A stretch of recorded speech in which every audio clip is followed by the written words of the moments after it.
time, weather, and... Hello and welcome to Driving with Todd.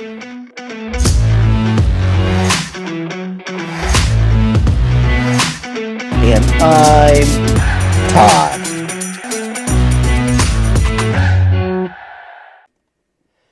Hello everyone. We're going to do a request. This request comes in from my reaction to Cold Chisel doing the song K-San. The YouTuber making the request goes by the name of Samuel Squires. And Samuel writes this. In the same sort of vein in And the Band Played Waltzing Matilda, thing by Eric Bogle or something similar.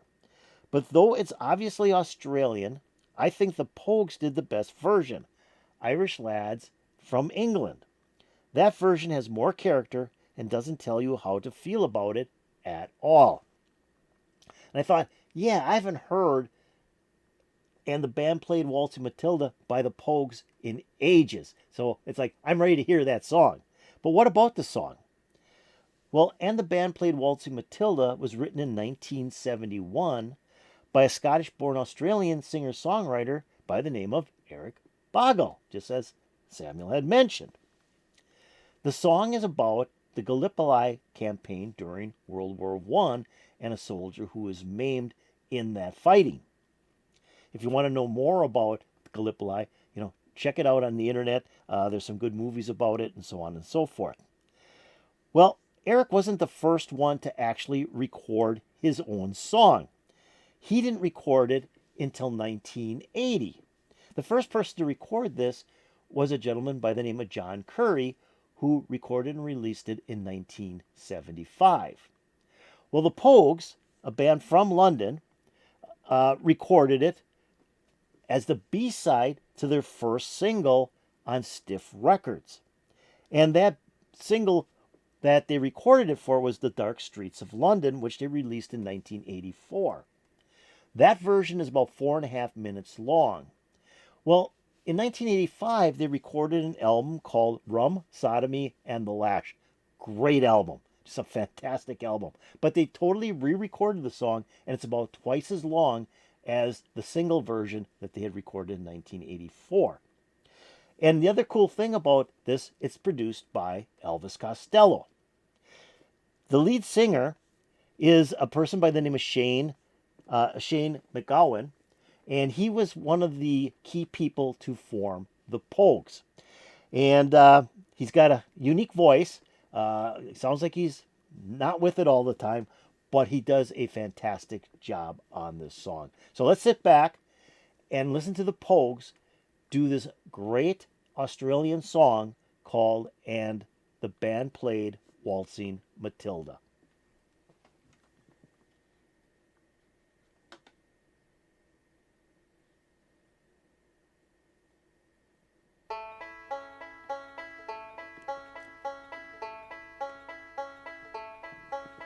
When I was a young man, I carried my pack, and I lived the free life of a rover.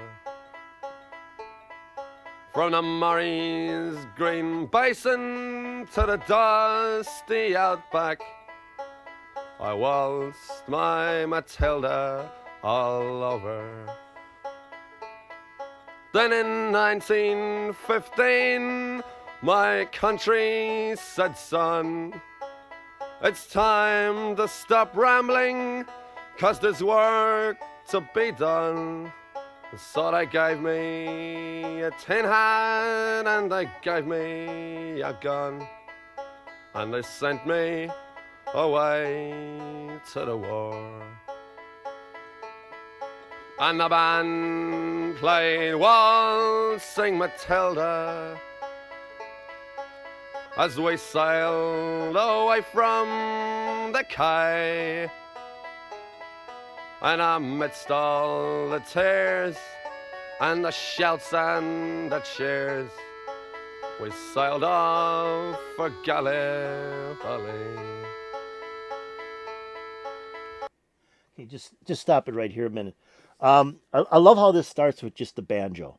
and then Shane starts singing the song. And like I said, he's got a kind of a unique voice, where he's almost talking, he's almost like telling the story, but he's doing it kind of, singing in his own unique style. And it's about a young man who has all this freedom, and he's out in the plains, or I don't know all that much about Australia. I'm going to admit that, but he's out on his own, and he's really doing his own thing, and he's really enjoying life. And then World War One starts, and Australia gets involved in the war. Australia gets involved in this war, and they start bringing soldiers in. I'm not sure if they're drafting them, or if they're getting all if they're all volunteers. That I don't know, but they go to fight this war. And when they leave, everybody's cheering them on. It's like, we're gonna miss you and stuff, but go get them, go get those that don't get the enemy. So it's all like built up, and then they bring in like a whistle in there as well. So you got just the banjo, the whistle, and Shane's voice, and it's kind of a cool way of starting the song. So let's keep on going.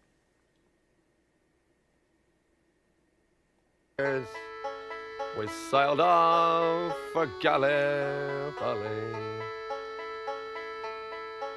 How well I remember that terrible day when the blood stained the sand and the water, and how in that hell that they call Suvla Bay we were butchered like lambs at the slaughter. Johnny Turkey was ready, he primed himself well. He showered us with bullets and he rained us with shells. And in 5 minutes flat, he'd blown us all to hell. Nearly blew us right back to Australia.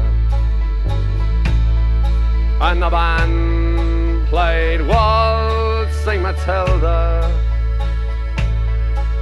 as we stopped to bury our slain. And we buried ours, and the Turks buried theirs, and it started all over again. Now those who were living did their best to survive in that mad world of dust, blood and fire. And for 7 long weeks I kept myself alive, all the corpses around me piled higher. Then a big Turkish shell knocked me arse over tip, and when I awoke in my hospital bed and saw what it had done, Christ, I wished I was dead. Never knew there were worse things than dying. And no more I'll go waltzing Matilda, so the green bushes so far and near, for the hang tens and pegs a man needs 2 legs. No more waltzing Matilda for me.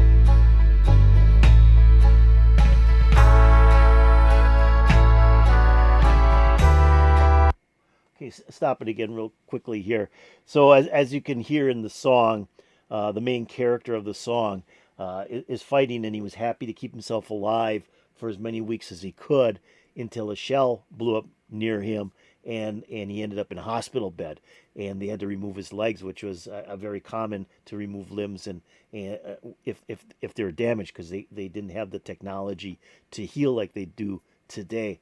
So now he's not going to be able to do what he had been doing prior to the war, and he definitely won't be dancing Matilda. That's for sure. So just really vivid images that this song puts out. the way the lyrics are laid out is very vivid images. You can close your eyes, sit back, and listen, and you can imagine what's going on. The other cool thing about this video that I found is all of these photographs of the Australian and the Turkish army during World War One. I know they've thrown a couple other pictures in here. I think there was some of the British Army and some of the French Army, but mostly it's Australian and Turkish Army, so you get to see both sides, especially when they're talking about the Turkish Army, shelling. Now they're showing the Turks with their cannons and so on and so forth. Well done. I think this is a very nice video, and it matches the song very well. So let's keep on going. No more waltzing Matilda for me.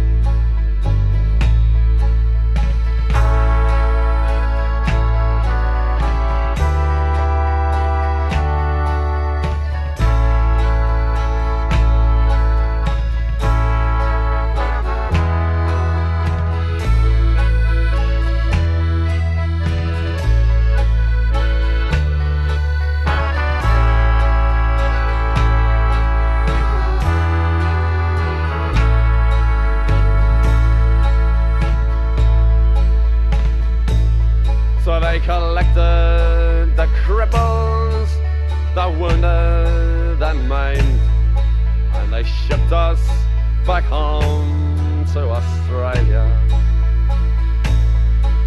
The legless, the armless, the blind and insane, those proud wounded heroes of Suffolk.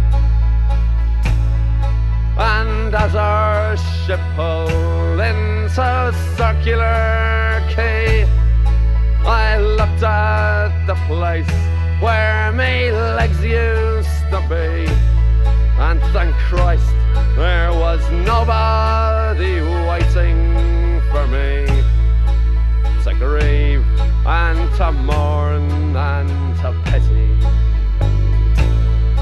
And the band played Waltzing Matilda as they carried us down the gangway, but nobody cheered. They just stood and stared, and they turned their faces away. And now every April I sit on my porch and I watch the parade pass before me. I see my old comrades, how proudly they march, reliving the dreams of past glory. I see the old men, all twisted and torn, the forgotten heroes of a forgotten war. And the young people ask me, what are they marching for? And I ask myself the same question. And the band plays Waltzing Matilda, and the old men still answer the call. But year after year, their numbers get fewer. Someday no one will march there at all. Waltzing Matilda, Waltzing Matilda, oh, go a waltzing Matilda with me.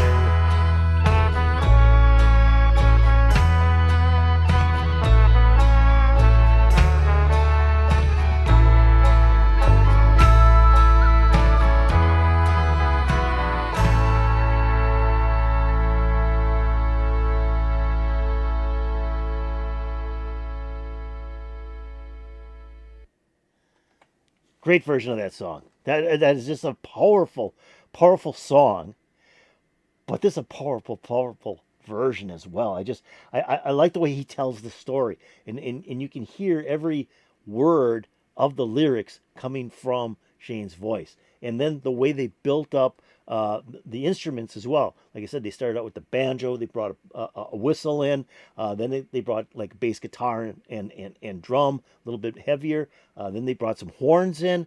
During the instrumental break, they had an accordion in there. It was all pretty well laid out as far as their instrumentation goes as well. And then, like I said, the video is so well done with all the pictures from that time period of the battle at Gallipoli with the Turkish army and the Australian army. I thought that was so well done because the pictures a lot of times matched with what the words of the song were, and I think that makes it even more powerful. But what is also interesting is, war repeats itself. Where they're talking about where they came back from Gallipoli and they're all shot up, and he had lost his legs, and there was other people that were as damaged, or if not more damaged. And then they're going to come off the ship, but there's nobody waiting for them. And those that did kind of turn their head. It reminded me a lot of the end of the Vietnam War, and I'm sure it was the same in Australia as it was here in the United States when our young soldiers came back from Vietnam in 1973. It was the same thing. Nobody there to greet them. People turned their heads against the Vietnam vets. Kind of an awful thing, kind of a repeat of history. And war is awful anyways. But I also remember, too, that my great-uncle, one of my great-uncles on my mom's side, was in World War I. And we'd sit on the front porch of his house, and he would tell us these stories of World War I in the trenches in France. And it was pretty gruesome. I mean, he wouldn't get that gruesome. He tried to keep it a little lighthearted. But even being lighthearted, it was like, wow, that was pretty nasty. And the other side, I just want to mention one other thing. My father belonged to the American Legion, which is a veterans organization here in the United States, and he was in World War II. He fought at Okinawa, so he would go there, and I would go there with him, and there was all these old gentlemen. Now this was in the 60s from World War I, and they'd all be sitting around smoking their cigars, telling again stories about World War I and how proud they were that they fought in that war. So I think there's two sides to this. One side is, you may not get the recognition that you want or that you deserve for fighting in a war like this, but you also have the memory and the camaraderie and the thoughts. Some not good, some definitely worse than others, but you were there and you made a difference. And I think that's the other side of it. And that's kind of the way this song plays out as well. They're all excited about going to war, but once they get there, they find how bad it really is. And then when they get home, they're not getting the recognition that they actually deserve until later. Same with the Vietnam vets. Today, they're revered. They're like, wow, you guys did something that a lot of people wouldn't do. You went and fought in the jungles there. And but they didn't get that recognition when they first came home. And that's what it sounds like in this song. So I hope you appreciated this video and the song done by the Pogues. The band played Waltzing Matilda. Again, Shane has kind of a unique way of presenting a song, but I think he gets the point across, and the musical portion of this, he has such a great band with the Pogues behind him. So if you enjoyed this, hey, why don't you go and hit that like button? That'd be really, really cool. That's the old thumbs up button. If you have any comments about the Pogues doing the song, the band played Waltzing Matilda, put in the comments below. That'd also be really appreciated. Now I'm going to take a link to this video. Like I said, I thought it was pretty cool. And I'm going to put that into my description below. So if you want to watch it again, hit that link. It'll open up and play all the way through. I won't be stopping it this time. I'm also going to put a link to the channel that uploaded this video into YouTube into my description below. So if you want to check out that channel, see what else they might have to offer, hit that link. It will take you to that channel. Now, have you subscribed to Driving with Todd? If you haven't, why don't you do it right now? Why don't you go below this video, hit that subscribe button, and you'll be making me very happy. If you go over here, ring the bell, you'll get updates to my latest videos. This was a great recommendation by Samuel. When I read it, it was like, yeah, I really do think the Pogues do a great version of this song. So let's do it. It's not a happy song, but I still put a little bit of a smile on my face just to hear the words. I hope it did that to you as well. And let's have some peace. Peace out, baby.